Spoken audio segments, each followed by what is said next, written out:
আজকে দুইটা বাঁশি দেখাচ্ছি, মানে জি-সার বেস।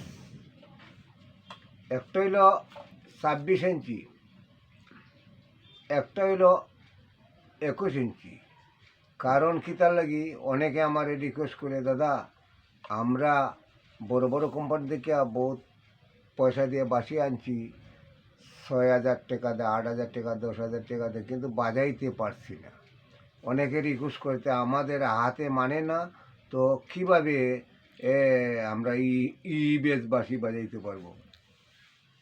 তো ওই রকম যেমন বেস 30 ইঞ্চি হয়, আমি 27 ইঞ্চির ভিতরে বানাই দিতে পারবো। ভক্তরা যারা শখ করে বেস বাজাইবার জন্য তারা পাইয়ে যাবেন। তো আজকে দুইটা বাঁশি দেখালাম, একটা দুটা জি-সার বেস বাঁশি। কিন্তু ওই বাঁশিটা একটা হইল 26 ইঞ্চি আর একটা হইলো 21 ইঞ্চি। পায়ে কাছে এইটাও বাজাইতে মানে যারা হাতে হাতে এইরকম পাচ্ছে না লম্বা করে, তাদের জন্য সুবিধা করে দিচ্ছি। তো বাঁশিটা বাজাই শোনাই, এটা জি-সার বেস।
বাঁশির সাউন্ডটা যদি ভালো লাগে আর আপনাদের যদি মনে লাগে, তো এরকম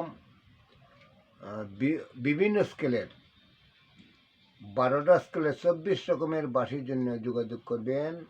অথচ বড় বড় বাঁশি যারা বাজাতে পারছে না, D sharp, C sharp, E F, যারা বাজাতে পারছেন না, তাদের সহজ করে বাজানোর সুবিধার জন্য আমার আলাদা টেকনোলজিতে আমি কিছু বাঁশি আপনাদের দিব। আর যদি প্রয়োজন পড়ে তো আমার ভিডিওটা সাবস্ক্রাইব করে রাখবেন এবং লাইক শেয়ার দিয়ে আমার উপকৃত করবেন। আর আপনারা প্রয়োজনে যদি বাঁশি বা লোকসঙ্গীতের কোনো বাদ্যযন্ত্র বাজানো শিক্ষার জন্য বা বাঁশি শিক্ষার জন্য যে কোনো লোকসঙ্গীত শিকার, লোকসঙ্গীতের মাধ্যমে যেগুলো আছে শেখার জন্য বা কিছু জানার জন্য আপনার যোগাযোগ করতে পারেন। আমার এই 59 বছরের অভিজ্ঞতা থাকি যদি আপনাদের এই কিছু উপকৃত করতে পারি তো আমারও জীবন ধন্য হবে। এই বলি আমার আন্তরিক অভিনন্দন, শুভেচ্ছা জাতি ধর্ম নির্বিশেষে সব ধর্মীয় মানুষদেরই আমার নমস্কার, শুভেচ্ছা, ভক্তি, প্রণাম, সালাম। Good night.